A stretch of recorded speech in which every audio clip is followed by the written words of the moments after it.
So, turns out I'm 90% certain that it was yesterday that I needed to make it by the end of May 6th. So now I'm in the new pricing plan, but I'm far too lazy to research this. But I launched the thing. Don't subscribe to it, or is that I have several people that I subscribe. Yeah, it's called subscribing. Jesus Christ, I was about to say I have several people I subscribe to on Patreon. I should know what the word for subscribing is, but it's subscribing.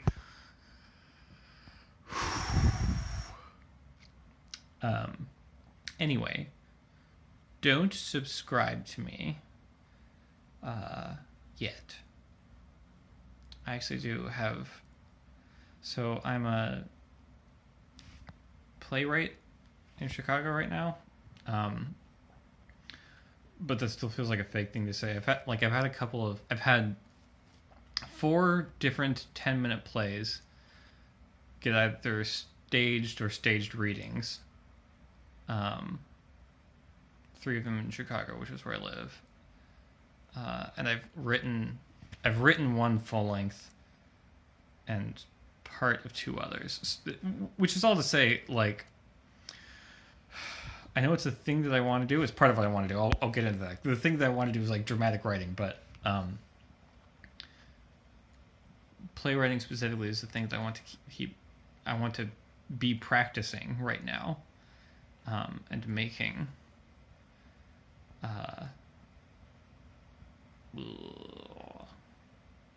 Also comics, I think, which feels weird to say because I don't really read comics that much, and I've never written them before. Like I've got a couple of web comics that I check up on every now and then, but that's really dropped off. And honestly, I should start doing that again. This is silly, and I don't.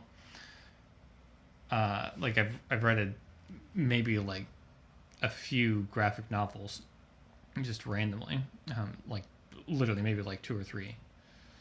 So I should probably also do that too.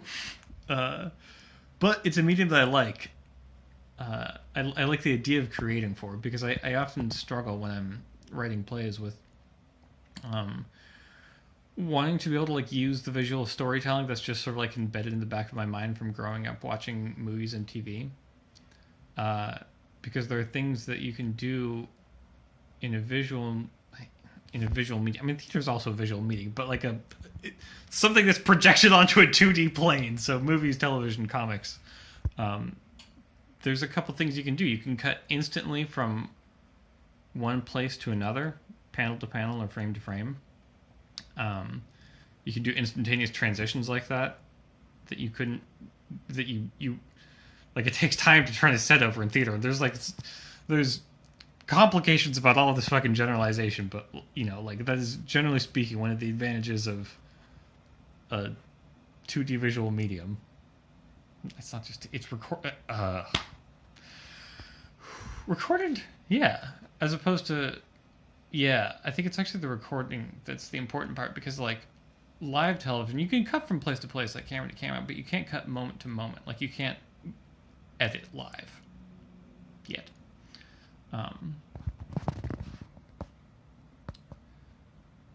So it's that cutting, and it's also close-ups. That's the other big one. That you can choose where the viewer is looking and how they're looking to highlight certain details of the scene in ways that you couldn't do, or at least you couldn't do in that way on stage. Generally on stage, if you want to like direct attention, like there's a lot you can do, really. Like I mean, there's lighting changes, there's like set shenanigans, but by and large, especially as a writer, the primary tool that you have is your words, which is shit. I had a moment of panic when I wasn't sure if this was recording, because I was like, shit, there's actually some good stuff in here. I'm not going to edit it. No one's going to watch it, so it's going into the black hole of time. And then I was really panicked that I hadn't started recording, but I'm pretty certain I am. And now I've lost my train of thought, which is utterly pointless.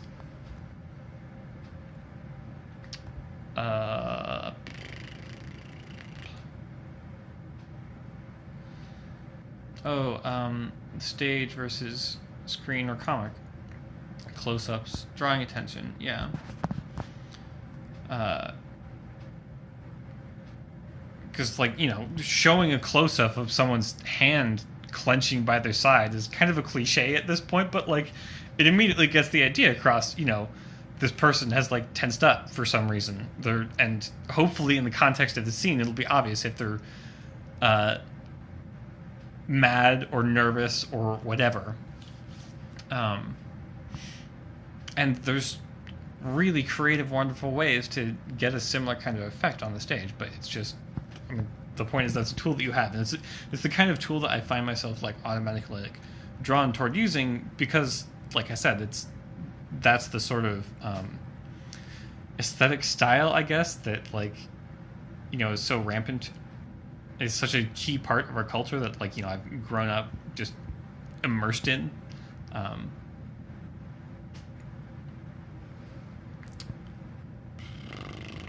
What was I saying?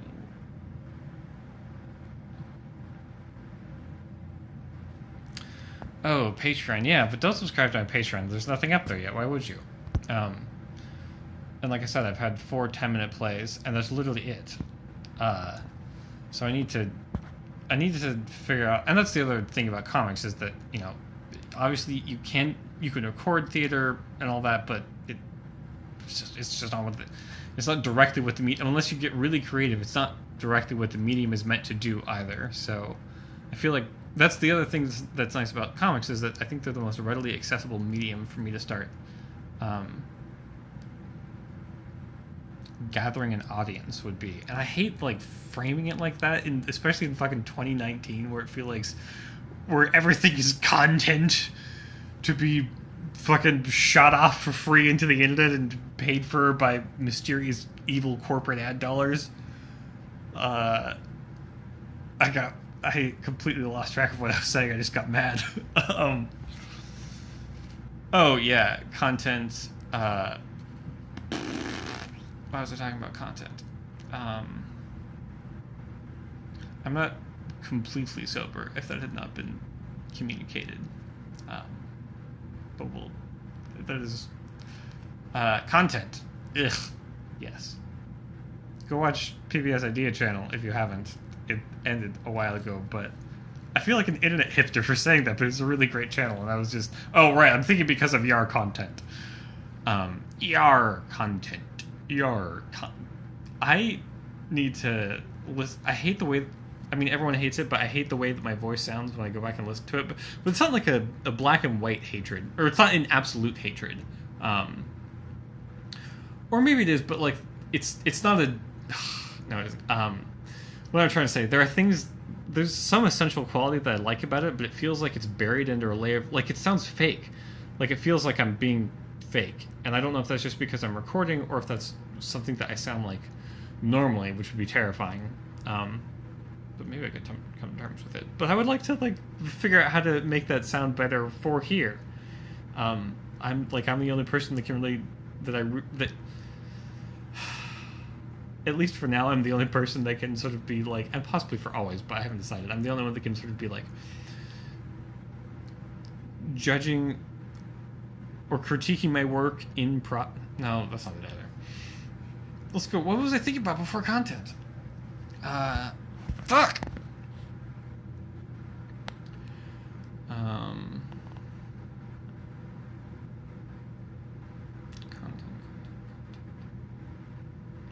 Audience. That's what I was thinking of before content. But I do want to gather an audience. Not. I mean, partly for the money, yeah, because I feel like everything that I'm about to say just feels like a cliche, or like I feel fake saying it. But you know, we live in a capitalist society where I need income in order to survive.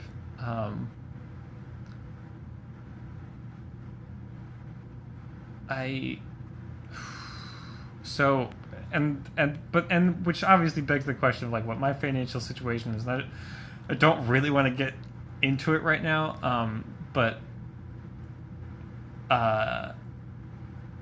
yes, it would be extremely helpful for me in my life if I could have an audience just for money. Like, even right now, if I could get to the point of like a couple $100 a month,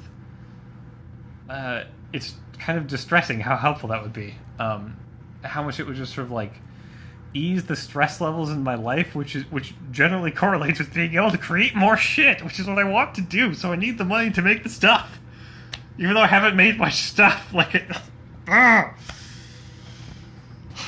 do own an actual fucking camera. I'm just too lazy to like set it up and like then think about transferring it and uploading it. Like I can just open up the YouTube app and film myself unedited saying a bunch of bullshit to a camera, and I don't care for now, at least. Maybe in the future I'll care. Mostly it would be nice to have my nice camera, because partly for the framing, because like I look so weirdly squished in this frame, even though it's like I realized that like this sort of like the fucking whatever you call the tall and skinny aspect ratio, like obviously it's getting I feel it's coming up right now. I don't know how else to say it, but it's coming up. I'm sure if that was someone coming home. I'm only doing this because I'm pretty sure both of my roommates are gone.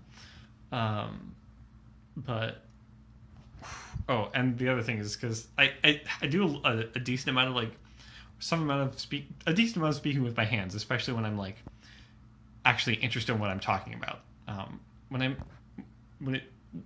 When the thing that I'm talking about animates me, it shows up. One big place that animation shows up is in my hands, and now I feel fake doing it. And I am a little bit, but like the fakeness is also part of the reality. I want an audience. Partly, this is finally I'm gonna get back to where I was like 5 minutes ago, and I want to be able to have an audience, partly for financial reasons, and partly for purely creative reasons. Or I should say, not purely, but directly creative reasons. The financial reasons are helpful because being financially stable makes me less stressed and more like I'm in a place where I can create. It just opens up more possibilities for creation. But the directly creative, that's indirect, because you got to go through that one extra step, you see? And the direct, what was I talking about?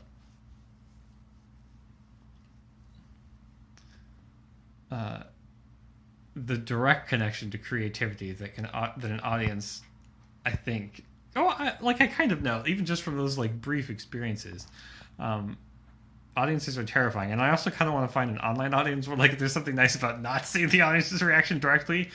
Disinterest is cruel and terrible, but there's something to be said for disinterest over the internet, which at least early on I imagine will show itself as just no interaction, as opposed to watching an audience be bored. I think it's more thrilling when it works, when it really, really works. But watching an audience be bored live is excruciating. Let me tell you. The direct connection to creativity.